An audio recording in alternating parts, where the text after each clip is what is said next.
so that those in need may taste your abundance, which we know already in Christ, our living Lord. Amen. Carol is going to come forward to lead us in the reading of Scripture.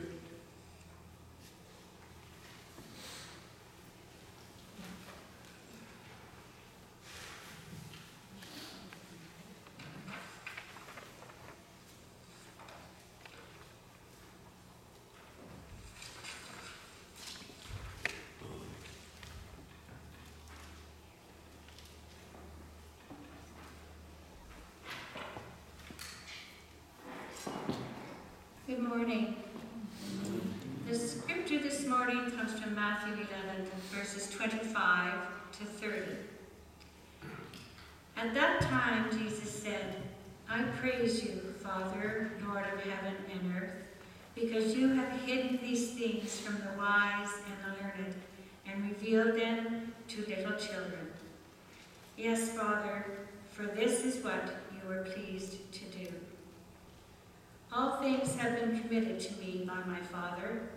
No one knows the Son except the Father, and no one knows the Father except the Son, and those to whom the Son chooses to reveal him. Come to me, all you who are weary and burdened, and I will give you rest. Take my yoke upon you and learn from me, for I am gentle and humble in heart, and you will find rest for your souls. For my yoke is easy, and my burden is light. This is the witness of Scripture. Thanks be to God.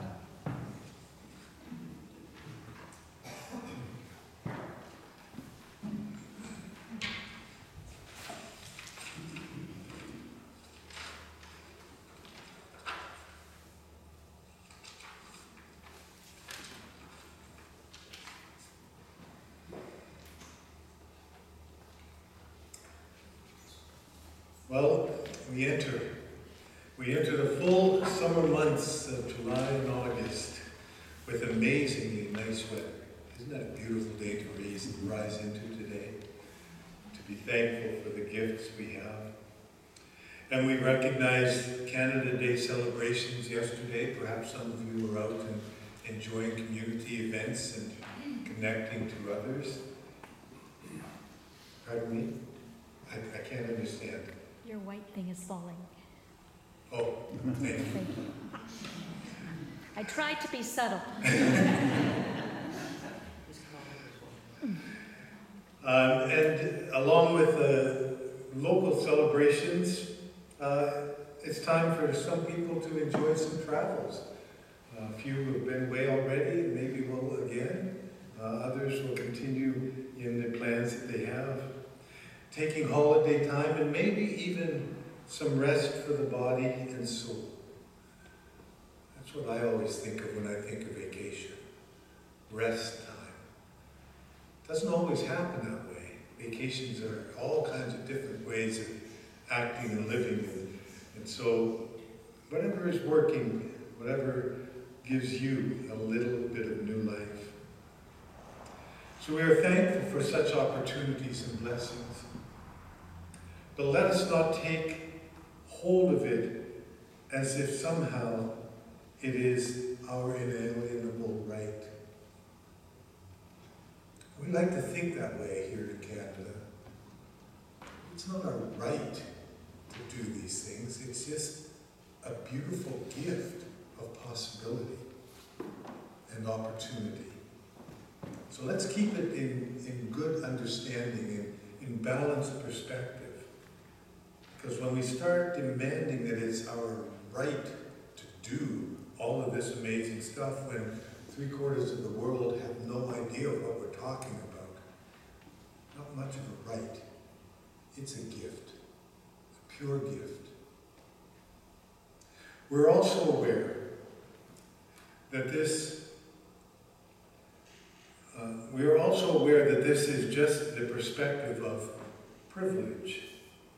And as we are mindful and called to pray for brothers and sisters of our human family all over the world, caught in extremely challenging and intolerable conditions, from natural disasters to human-instigated wars and conflicts. This turmoil is not only happening far away from us, it also happens in the lives of neighbors, friends, even family. And it is one of those realities that we carry on a daily basis. How do we find calmness and rest for our body, mind, and spirit when we are consistently faced with these very divergent life dynamics and our heart and conscience is called on to respond? Mindful over the last few days, we've been getting updated news of some friends of ours that their son had a tragic, not a deathly accident yet, but a tragic accident, has great problems with possible brain damage and may not pull through. It happened in a flash, in a moment. He was out with some others and longboarding, and the helmet came off when he fell, and his head is not in a good situation. We know these things are happening. We experience them in family and friends, right alongside of all the joy and the gift and the beauty. It's a fascinating thing in this world that we live all of these things all at the same time. Today's scripture gives us some insight into the very question. Jesus says, "Take my yoke upon you and learn from me, for I am gentle and humble in heart, and you will find rest for your souls. For my yoke is easy, and my burden is light." What part of that passage is your heart drawn to immediately? Probably a passage you've heard many times. But have you stopped long enough to think, what is the phrase in that passage that grabs me? Well, I would suggest, and I'm very aware that this is my perspective, that the assurance that you will find rest for your souls draws a central sigh of relief for me when I hear it. Perhaps for many of us.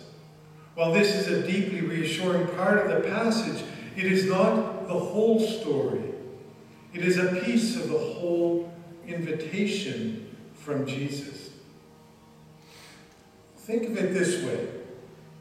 If you were invited to a highly intriguing event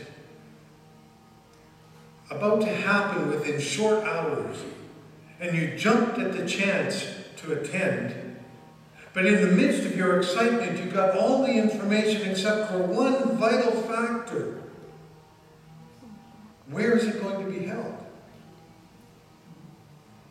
Your joy would immediately become panic, and you would do everything you could to get back in touch with that one person who invited you to go so that you could actually get to the right place on the right time. And this is how we would respond to an immediate opportunity. But somehow, we don't often apply this response to the repeated scriptural invitation from Scripture, from Jesus to each one of us. We want rest for our souls, but we don't want to be yoked with Jesus. I'll talk about that in a minute. We pick and choose what we will learn from Jesus. We want to determine whether we will follow Jesus' temperament or not. Let us consider some of these ideas as we gather today in worship and in the celebration of communion, recognizing all the gifts that God has offered and brought us to. What What would it mean to be yoked to Jesus? That's part of the passage that we read here. Take my yoke upon you. The image is not new. If you have any investment in reading scriptures, you've heard it. Or more directly, if you have any experience or knowledge of the old farming practices. Before the mechanical tractor, when the field was being plowed and prepared for the planting of the annual crop, the farmer would have horses or ox to pull the plow across the fields, to turn the soil over and to break up the packed ground so that the seed could be planted and nurtured in soft and nutritious soil in order to grow a full and bountiful crop. When the farmers had oxen, or maybe 2 oxes, or only one, they would need to, perhaps to get the work done, hope to have 2 oxen. And they would need to yoke them together so that they would go in the same direction. Because if you just didn't have anything holding them together, moving in the same direction, they might head off going in different directions. You wouldn't be able to figure out how to handle that easily. But the yoke was placed on the oxen to hold them together, so that they would pull together on a load when working in the pair.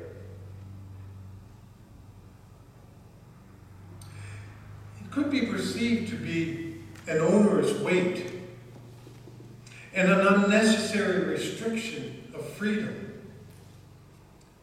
But the benefits far outweigh the burden to accomplish the task at hand.